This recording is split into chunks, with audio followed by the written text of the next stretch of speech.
Irish Breakdown, Notre Dame fans, all of you that are here today. We have some fans of other teams that are here with us today. We are back for another edition of the Irish Breakdown. I got a little paint on my hat, Trev. There's no painting in this stinking house now. We're back for another edition of the Irish Breakdown podcast. Little Wednesday action, December 11th. We are 9 days away from Notre Dame kicking off the college football playoff against Indiana. We are going to take a deep dive into that matchup next week. This week, we're more focusing on Notre Dame. Today, we're focusing on you guys and what you guys want to talk about. Guys and gals want to talk about. Y'all know what I mean by guys. It just means everybody, all-encompassing. Right, and we're going to answer your buy, sell, hold submissions today. And there's some about this game. There's some about the playoff. There's a lot of different things in there. I can't wait to get to them. A lot of great submissions this week. But before we do, Trev, we're going to have a short little segment because there are some things that are worth talking about. We talked about the Notre Dame offense yesterday. We're going to talk about the Notre Dame defense tomorrow and just the different aspects of where they are going into the postseason. And today we're going to have a little bit of a special teams conversation that you wanted to have. And then, of course, we're going to have a little bit of fun. We're going to kind of not make a prediction of what will be, but we're going to have a conversation about who we think the most important breakout player is for Notre Dame. And we'll set the stage for, kind of what we're referring to there. Whose player's emergence in the postseason is going to have the biggest impact on Notre Dame winning a championship. So we'll talk about those two things first here at the beginning. And then, of course, Trev, we are going to dive into the buy, sell, hold. Just a reminder for all of you, the buy, sell, holds are submissions that are made on the message board. If you want a buy, sell, hold submission made, you have to be a message board member, an Irish Breakdown member. So you have to go to Champions Lounge, the Champions Lounge, at boards.irishbreakdown.com. You put your submissions there. If you did not get one in or you're not a member, you can always provide a super chat and we'll bring it up. But if you're going to do the super chat, you might as well just go use that money to go sign up for the message boards, and then you can get them on there in all these weeks and future weeks. And so much better deal. You can give minimum $4.99 a month to submit as many buy, sell, holds as your little heart desires, or you can spend that on one. But we appreciate it no matter what you choose to do. We just appreciate you all being with us here today. And I got to tell you, man, I'm ready for this show today. You know me, Brian. I stay ready, never have to get ready. I love buy, sell, holds, man. I mean, it's just one day closer to Notre Dame playing Indiana in the first round of the playoffs. If you guys are anything like me, you were already way too antsy, just waiting for this game to come around. But, Brian, before we get started, you know what we got to talk about. We got to talk about our friends over at MyBookie. So, for those of you that have been listening for a while now, you guys already know the deal. But for those of you that haven't, we have some friends over at MyBookie. It's a sports book. Now, if you have yet to sign up with them, make sure that you do. And when you do, use promo code IRISH, IRISH. What that's going to do for you is it's going to deposit. They're going to double your deposit bonus. So, for example, if you put in $10, they're going to give you an additional $10 to bet with. Now, if you're not sure where to start, be sure to start out with the MyBookie risk-free Thursday. So, this Thursday, I believe it's the San Francisco 49ers versus the Rams. So, it's going to be another divisional matchup in the NFL. What risk-free Thursdays means is if your bet cashes out, you win in a big way. If you don't win for whatever reason, MyBookie is going to give you your money back risk-free, which is awesome. So if you're also somebody that you might need a little bit of break from sports betting, also be sure to check out the MyBookie Live Casino. You can play some blackjack right there from your house. Also be sure to enroll in their loyalty rewards program because that's going to earn you extra cash just for placing down some bets. But regardless, all roads, all avenues kind of lead back to our friends over at MyBookie. So be sure to check them out. They're the sports book that rewards you for every moment of play and gives you the tools that you need to be successful. So, Trev, when we dive into today's first topic, you and I were talking about the Notre Dame special teams yesterday, and actually it was Monday we were having this conversation, and we were kind of going over the game plan for the week and what we're going to talk about and dive into, and the conversation turned to the Notre Dame special teams and the potential impact that this unit could have, honestly, on this Notre Dame football team. Because when you look at it, Trevor, there are aspects of the special teams that are pretty good. And I saw some former player tweet out how they just need to lock up Marty Biaggi, and I'm just thinking really? Okay, so the fake punts and stuff are fun. They blocked a couple kicks, almost blocked a bunch of others. But the kick coverage units are pretty decent, but like they can't make a field goal to save their lives. What we have seen from the punt team this year has been just one of the most mind-boggling things I've ever seen in my life with this insistence to the rugby punt. And as we counted out yesterday, they lost, what, three fumbles this year on special teams, right? I think if Jordan Faison lost a punt, you had a lost punt by Max Hurlman, and then you had Devin Ford losing a punt as well. And it's just like, boy, you've missed 10 field goals, an extra point, and lost three balls. Like, the special teams is like, when they're on, dude, they are up here. But there's other parts of the special teams that are major problems when you start getting into different aspects of these matchups in the postseason. And this is something where we talk a lot about Mike Denbrock, a lot about Al Golden. Marty Biaggi is going to be a very important member of this coaching staff going into the postseason as well. You know, figuring out how to get Mitch Jeter physically and mentally right. You know, just, okay, let James Rendell just boom the heck out of the football, right? And clean that stuff up. No turnovers. You can't hurt yourself. I mean, loose emojis, number one responsibility for special teams, do no harm. I'd call 10 missed field goals, a missed extra point, and 3 turnovers on special teams doing a lot of harm. That's an average. Think about it, Trev. 10 missed field goals and 3 fumbles is an average of over 1 huge points impacting play in every single game. That's an average of plus, because that's 13. I don't even count the extra point, because let's be honest, it was like late in the blowout game and all that kind of stuff. But, you know, you lost a game by 2 points earlier in the year, and you missed 2 field goals in that game. Right? One was unrealistic that you were going to get there, but still, you missed 2 field goals in that game. So the special teams, Trev, is going to have to take a big jump. I mean, you start doing this while I was talking, right? I mean, it's just the consistency across the board. You can't have 2-3 units really good and then 2-3 units not really good. Coach Biaggi's got a lot. He's going to have a big impact on this game. There's no doubt. Yeah, there's a lot that needs to be cleaned up on special teams, and I don't think there's no hiding that fact. Realistically, you look at it, and the special teams, when they're good, it's really good. When they're bad, it's really bad. The way that I look at missed field goals, that's 10 turnovers, man. That's how I look at it. I mean, it's the same as, you know, muffing a snap. The defense recovers it right there. They get the ball. You go away with no points. And then you have the 3 actual turnovers from the muffed kicks. So those are things that need to be figured out. You know, I mean, that's when I look at missed field goals. And yes, one of them was a 66-yarder to win a game that was blocked. That was just an unrealistic kick to ask an NFL kicker to hit, let alone, you know, a kid in college. But the way that I look at it is it's 30 points spread out throughout the season that could have been on the board.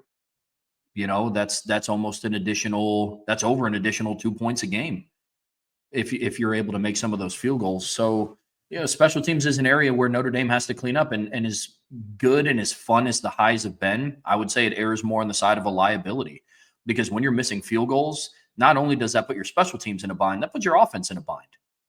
You know, like, not only does it mean that the special teams unit and, you know, mentally the kickers are not there and, you know, kids are hurt, but now you're putting the offense in a position where once they cross the 35-yard line, do they have now 4 downs to get a first down instead of being able to settle for a field goal?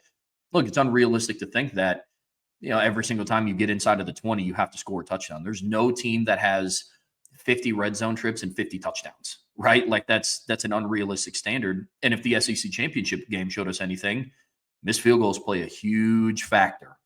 And when you're making a run in the playoffs, you need a field goal kicker. I hate to bring this up, but I mean, ask Ohio State fans from that 2022 Georgia game. You know, hit that field goal, you're playing for a national championship against TCU. So Georgia hits one of those 2 field goals, theoretically, that game doesn't go to overtime. So, you know, it's just field goal kicking is going to be huge down the stretch. Going to be interested to see how they clean it up. So here's some statistics to back up kind of what we're talking about, Trev, and why this is kind of a frustrating aspect of the football team, because, again, there's some things that they're doing that are really good. So number of blocked kicks plus punts this season, right? Notre Dame is tied with Louisville for number 1 at 6. Okay, that's great. Opponent punt return average, Notre Dame is 21st, and they're not far off from being higher. They're at 4.71 yards per punt. opponent kick return average, Notre Dame is 7th at 15.6. That's outstanding. And we saw this against USC constantly. So again, the coverage unit's really good. I don't even want to kind of get into Notre Dame's kick return average because I feel like it would be a little bit unfair because they've returned so few, but they rank 112th in college football despite having Jadarian Price and Jaden Harrison both on the team. They average 16.9 yards per kick return. They've only returned 13 kicks on the season, and Jaden Harrison's only returned 8. There's nothing you can do about that. Teams aren't kicking to you. You get an average of 1 a game, basically. And 2 of them were 0-yard returns because, they fair caught it or just didn't return it, right? And so that's obviously a concern. I mentioned punt return. Notre Dame ranks 104th in punt return average of 5.4 per game. And then you get into some of the other negatives. Punting, Notre Dame averages 81st in the country in punt average. And when you consider that they rank 81st in punting, and I think, what did I say, 21st in punt return average, the net's going to be higher than 81st, but it's still going to be outside the top 50, no question about it. And then Notre Dame ranks dead last in college football in field goal percentage. Trevor, they are over 8 percentage points behind the number 133 team in the country. That's a wild statistic. They're the only team that's under 50% this season in made field goal attempts. Arizona State is next at 52.9. I did find it a tad ironic that the two teams that are in the college football playoff are 133rd and 134th. And another team, Texas, who's in the college football playoff, is 106th. But what did we just watch with Texas against Georgia? They lost by 6 points. The game went to overtime. They had a field goal kicker miss 2 kicks. Field goal kicker makes one of those 2 kicks, and they're SEC champs, and they're the 2 seed right now, right? I mean, so when you get into those big games, those things matter. Notre Dame has not had to deal with that because they've blown out so many of their opponents. But we saw one game, be impacted a great deal by special teams. You give Louisville that early touchdown because of the muffed punt. And they just, that's an area where, boy, I got to tell you, man, it's a rough spot they got to be in. So that lack of consistency in special teams, you can't be number 1 in the country at one thing and dead last in another thing, number 7 at one thing and in the hundreds in another thing. That's not the mark of a good special teams operation. That's a mark of you're good at some things and you're really bad at other things. And that's what Coach Biaggi has to find some answers for here going into the postseason, Trevor. The biggest thing with field goal kicking is just get Mitch Jeter healthy and mentally and physically healthy. Somebody in the chat said that they made bad evaluations at punter and kicker. I strongly disagree. I mean, Mitch Jeter was an over 90% kicker for 2 years in the SEC. We saw him drill a 40-plus yard field goal to put the game away against Texas A&M in the opener, right? Both of the kicks against Northern Illinois were blocked, right? There was another kick. What was the game recently, Trevor, where they had a kick blocked? I think it was the UVA game, I think. Yeah, I think it was Virginia. And it didn't matter who the kicker was. That was getting blocked. That was about the blocking operation. That's not acceptable. You rank number 1 in the country in blocked punts, but you've had 3 blocked of your own. That's a balance that I don't want to have to deal with. You know what I mean? And so it's about getting him healthy. And then James Rendell, we've seen when they let James Rendell actually punt, he kicks the heck out of the football. They just don't let him do it. That's a coaching decision, not a James Rendell evaluation problem. So I don't agree that there is an evaluation problem. I think there is a coaching problem. And that's what Coach Biaggi is going to have to address, right? And it's going to play a role in the postseason. There's no doubt about it. Yeah, it's an issue that has to be fixed in both phases. Similar to what we talked about on the offense yesterday, is just you have to maximize the potential of what you have. You got to do that with James Rendell, and that's not a negative. But look, I'm sure rugby punting works for some kickers, not James Rendell. We've seen what he's able to do. He can boom punts and completely flip the field when he's just able to go through a normal kicking routine. Just stick with that. It works, right? I watched him send one 53 yards in the air into the wind against Virginia. So don't give me this. The wind's in his face. That's why they try the rugby punt to keep it low and get a rollout. Like we've seen what he can do. Same thing with Mitch Jeter. I mean, Notre Dame won that game because Mitch Jeter hit 3 key field goals in that game. That's not a bad evaluation. It's just, Brian talked about it.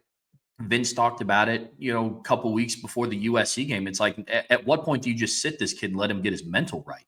Kicking is just as much mental as it is physical, which leads to, why PATs are no issue for Mitch Jeter. But then the second he lines up outside of PAT range, there's something going on up there. So Marty Biaggi, I would say, out of the 3 coordinators, has the steepest job that he has to accomplish in this 3 weeks as far as getting his side of the ball up to par, right? Denbrock and Golden have things that they have to fine tune. They have their work cut out for them as well. But Marty Biaggi is like behind the 8 ball right now. It's got to be raised. And I think that the performance of the special teams as a whole unit is being overshadowed by a handful of exciting plays.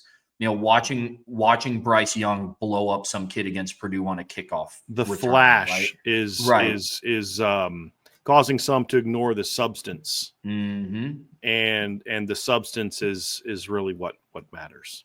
Yep. Yeah. Absolutely. Now, if Coach Biaggi can get it done, we're going to look at it and say, phenomenal coaching job by Coach Biaggi. Great job to get that right. And the thing that gives me hope about Mitch Jeter is that they are going to get rest, number one. Yeah. The second part about it is Marty Biaggi does have a track record of success here. Because he's one of the few coaches who actually is a specialist or was a specialist. Obviously he punted, and I believe he punted. I don't know that he kicked extra points, but I know he punted in college. I believe he punted in college, and you often don't see that. You don't, like my buddy who's the special teams coordinator at Penn State he played DB at Bucknell in college, right? He kind of learned it. He played on a lot of special teams, and it just became a specialty of his, and he's used it to climb up the coaching ranks and become someone with a very strong reputation. So, where Coach Biaggi is different with him is he's actually a former specialist. And he's coached other positions. He's been a D coordinator at the FCS level, things like that. But he's someone who has that background. So hopefully he'll be able to kind of get that done and get this part of the game going. Because, if the only issue is head scratching aspects of the rugby punts, and that's the only issue we're dealing with, and teams won't kick to Notre Dame anymore, all right, I can live with that. If that's the biggest issue that Notre Dame is going to have going into the postseason or coming out of the postseason is, I don't know why they rugby punt and no one's going to kick to the kick returners. If that's all we're complaining about because they get the field goal kicking operation figured out, all right, cool. And they don't give up blocks and things like that, I can live with that. I can live with that. So, and I strongly disagree with the notion that the hang time has been the issue with the punt returner. That when he's allowed to actually kick, he has some of the best hang time you're going to see. So I think some bad evaluations being done in the chat right now, not by the special teams coordinator. Yeah. Hang time's an issue when he rugby punts. Right. Yeah, exactly. So, but that's at the end of the day, Trev, that's kind of where we're at. You've got to figure out how to get this right. You know what I mean? And we're gonna have to get it's gonna be huge. It's gonna be big. Yeah. I mean, much like we talked yesterday about Riley Leonard, there's going to come a point in the playoffs where Riley Leonard's going to have to step up and make a play. It's going to be the same for the special teams. And I don't know what phase. Yet. It could be, James Rendell might need to flip the field. Notre Dame needed to drive to put the game away. There's a little bit of time left, but need a big booming punt to put the game away and really pin the opposing team deep. Or, sometimes when people hear the game could come down to special teams, I hear game or an actual block. Right. Like it might, but also like it could come down to, maybe Notre Dame. We just saw it in the Clemson game against Clemson and SMU. The thing that prevented that game from going to overtime, yes, it was Cade Klubnik coming up clutch with that last throw over the middle, but they had a 39-yard kick return that put them in position to do that. So special teams.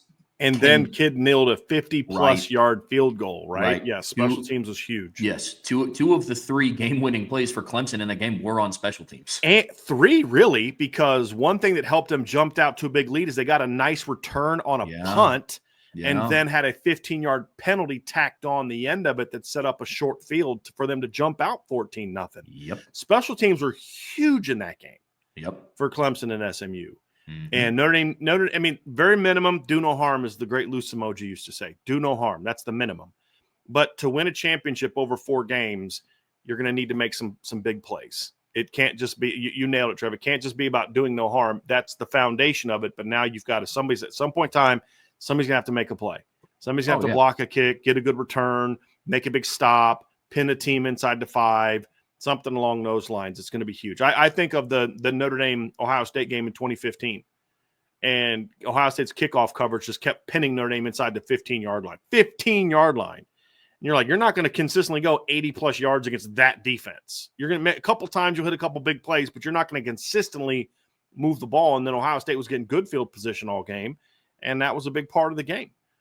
And so that's going to be a big thing for this Notre Dame football team going in. So that's special teams. We did kind of discuss that, Trev, and it was smart to want to have a segment on it because it is going to be a big part of what Notre Dame is going to do this season. There's no doubt about it.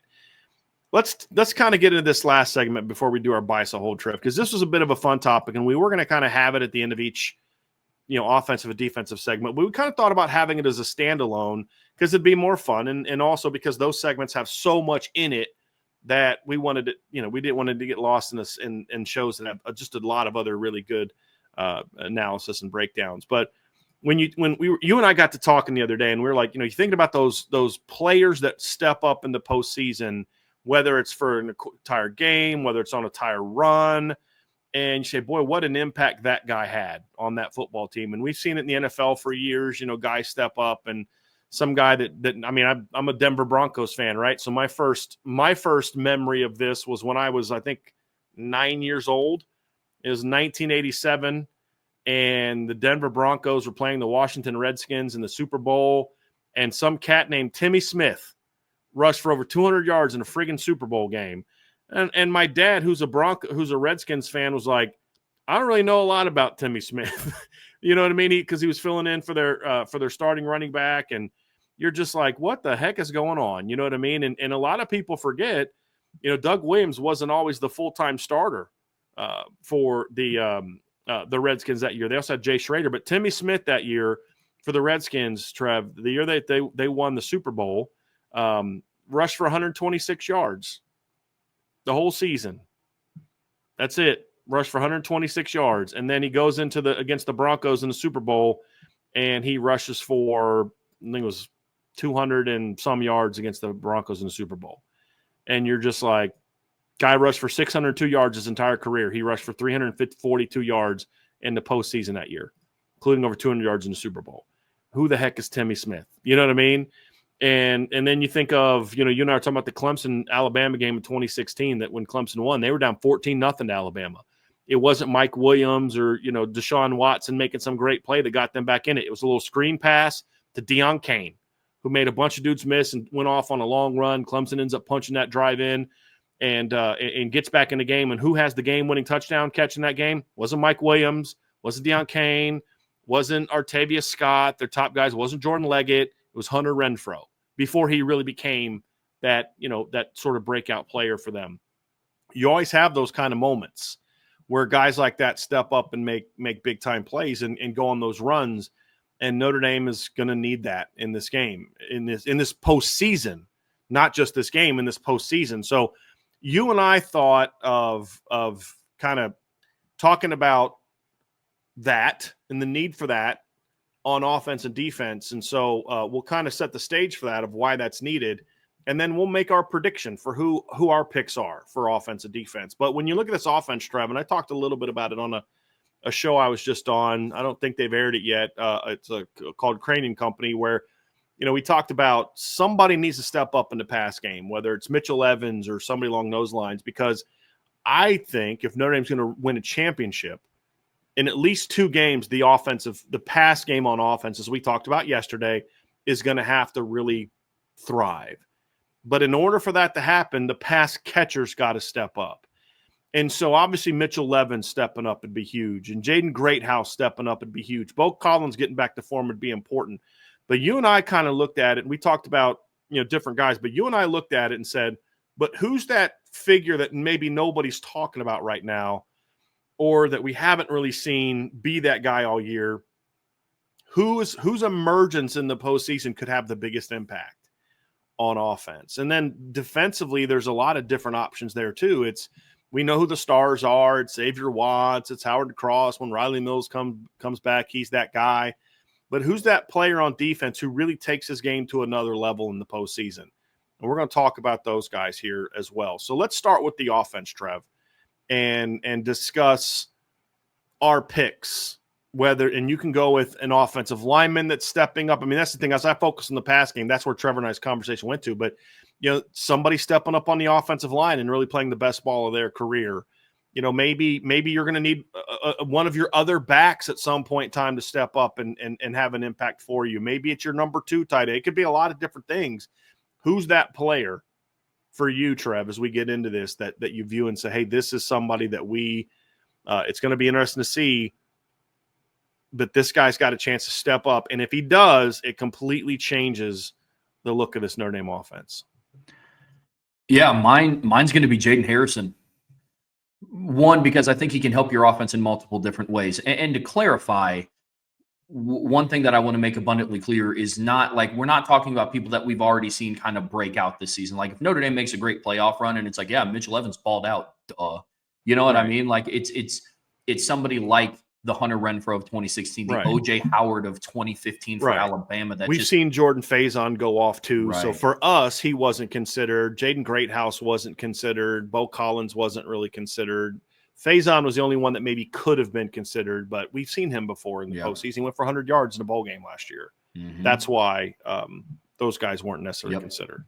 Yep. And so for me, Jaden Harrison, has shown that he has been a mismatch in coverage against a lot of different teams. He had that really good slot fade against Purdue that Angeli threw him, and he had that 80-yard touchdown against Virginia that was called back. And he does really good things with the ball in his hands. That's why he was such a good returner. So I picked Jaden Harrison for a handful of reasons. One, I think he's going to be that unsung person on offense, that he's not the starter, right? They're not going to roll him out there. He's not going to be at the top of everybody's list on scouting reports, but he's somebody that can hurt you downfield on screens with the ball in his hands. And then we just got done talking about special teams. I mean, he's an All-American returner back there. And so now part of that's a little bit out of his hands, because if a team just doesn't kick to him, they just don't kick to him, right? But, I think Jaden Harrison could be a guy that we talk about after Notre Dame's run that we could say, hey, 2 on offense was kind of a difference maker. So mine for me is Jaden Harrison. For me, Trev, I was back and forth on a couple different guys. Part of me wanted to go with Rocco Spindler, just, really breaking out and having a great postseason, or maybe a Pat Coogan just really stepping up and raising his level of play. I really thought about going with Eli Raridon, because I could see a lot of attention being given to Mitchell Evans and some of their 12 personnel stuff. Eli Raridon, or maybe even a Cooper Flanagan, make some big plays, and they're that unsung hero type of guy. But I'm going with Chris Mitchell. And Jaden Harrison's a great pick. I could see that. I thought about going with Jordan Faison, but when we kind of talked the criteria, he didn't really apply to the criteria. His thing has been more like injury related. He just hasn't been healthy. Neither of us will be surprised if Jordan Faison's a playmaker in the postseason in Greathouse.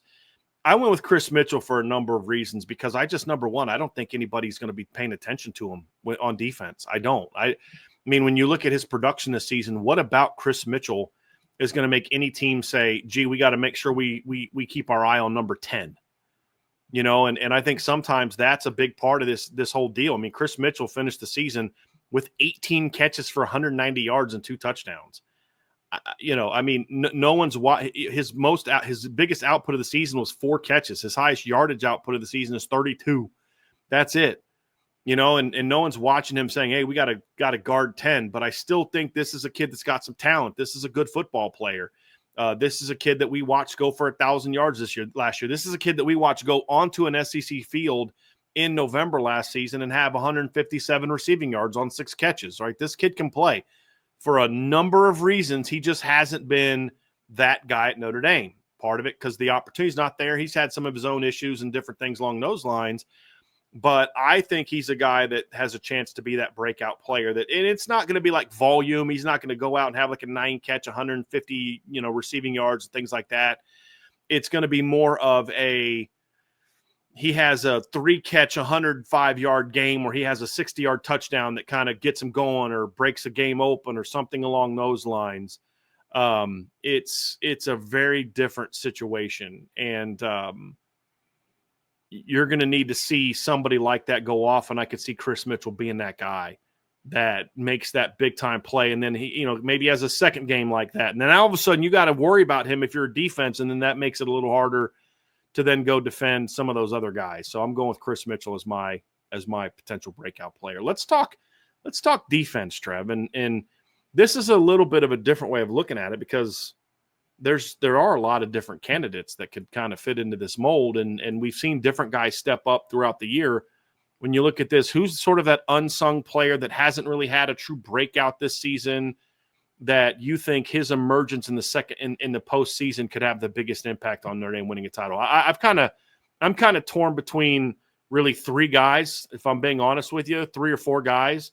So I'm curious to see which direction you go. And then I'm going to kind of explain why I settled on the guy that I'm going with.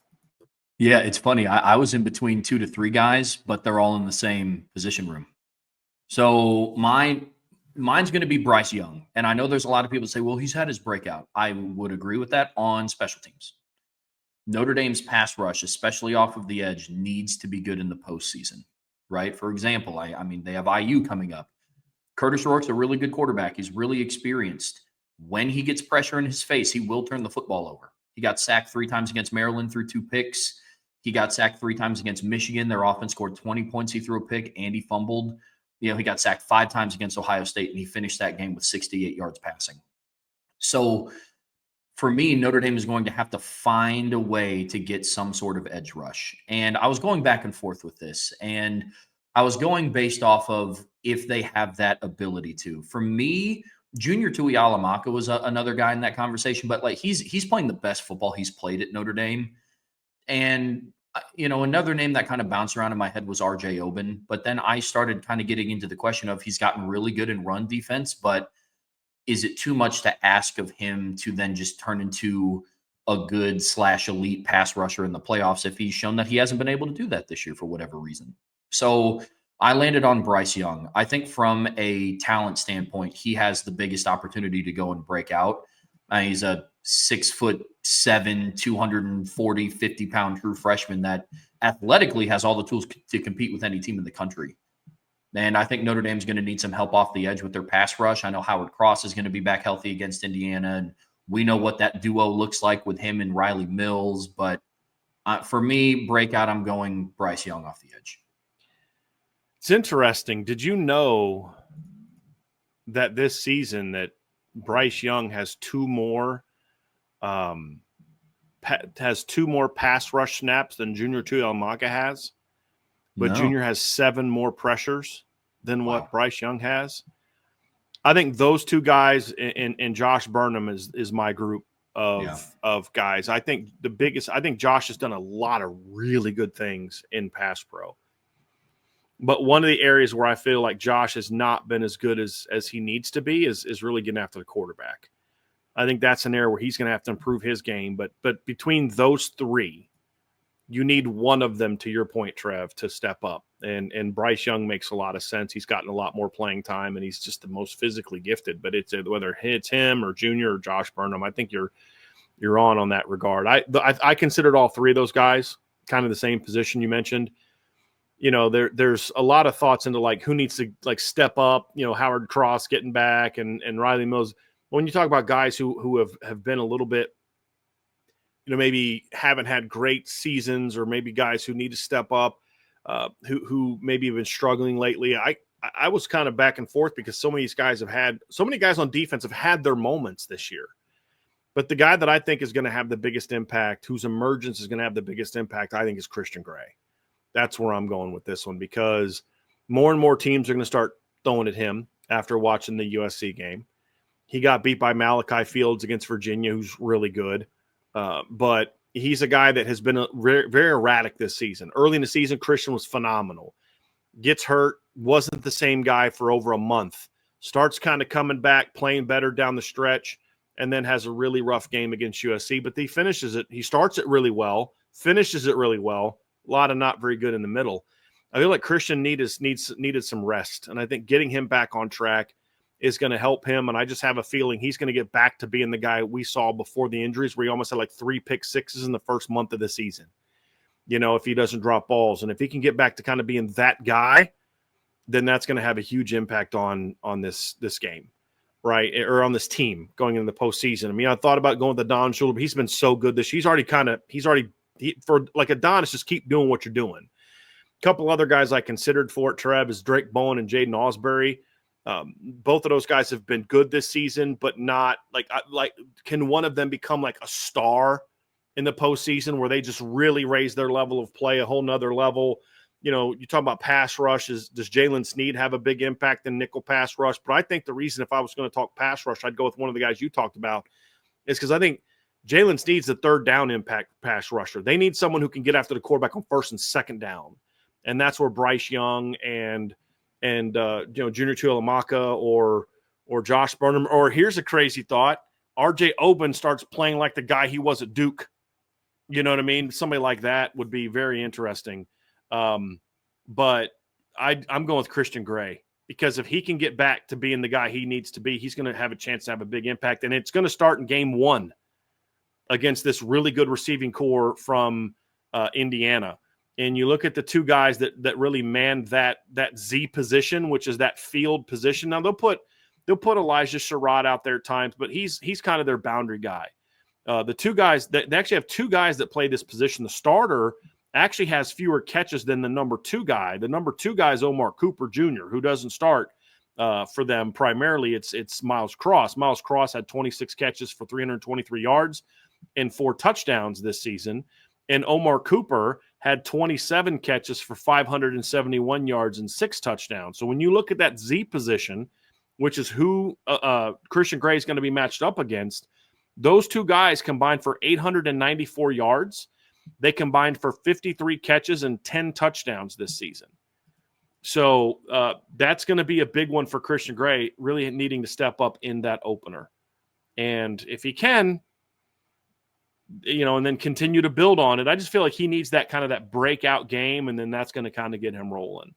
And I'm hoping that I'm right on this and he becomes that impact player. But I really think that after all the discussion, it comes down to one of those two. It's either he needs to break out or one of those edge rushers needs to break out, and ideally both.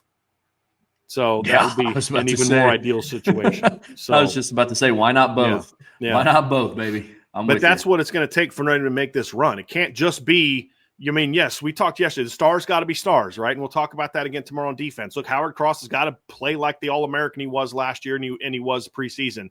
And when he was middle of the season this year, he was a dude. Riley Mills was a dude middle at the end of the season. You need them to be that. You need Xavier Watts to keep being the All-American that he is. You need Leonard Moore to keep playing like the freshman All-American that he should be if people actually paid attention to what he was doing. He's been a dude. Those guys have to be dudes. I mean, there's no question about it. You need Jack Kaiser to play the best football of his career, but those complementary players stepping up, Drake Bowen stepping up, Jordan Clark's got to get back to being what he was early in the middle of the season. Jaden Ausberry, the edge players we talked about, those guys stepping up is going to tell us whether Notre Dame is a one and done, a two and done, or if this is a team that can truly make a run at the championship. Those complementary players are going to be huge. So that's going to do it for this segment, Trev. That was fun, man. I enjoyed that very, very much. Glad that we were able to get some special teams talk in there. I know Vince is going to be very happy with that one. No question about it. So, Trev, let's next we're going to get into the buy, sell, hold. But before we do, folks, do us a favor. Hit that like, hit that subscribe, hit the notification bell, share this podcast, give us a 5-star review. And, of course, best way to support us is to sign up for the message board at boards.irishbreakdown.com. There are ways that you can kind of gift a subscription to somebody. So if you want to buy a subscription for someone that you know and think would enjoy it, contact me at Bryan@irishbreakdown.com. That's my email address. You can also shoot me a private message on the board if you already are a board member. And we can talk about the best way to make that happen. But it's the best way to support Irish Breakdown, and it's also a great way to constantly be up to date on all the latest. And then also, of course, great conversation that's happening and analysis, and we're going to have some announcements on the board here coming up soon. So it's definitely a good time to get on the board now, and that's where we're going to be. So we'll get to buy so hold next, but again, while we're doing this little pause and we get into our buildup of the buy so hold, you could easily go to boards.irishbreakdown.com and have the time to click there, hit login, or you get login, and you take your subscribe page, pick a thing, put it in there, be done before we get done with our first buy so hold. So check that out at boards.irishbreakdown.com.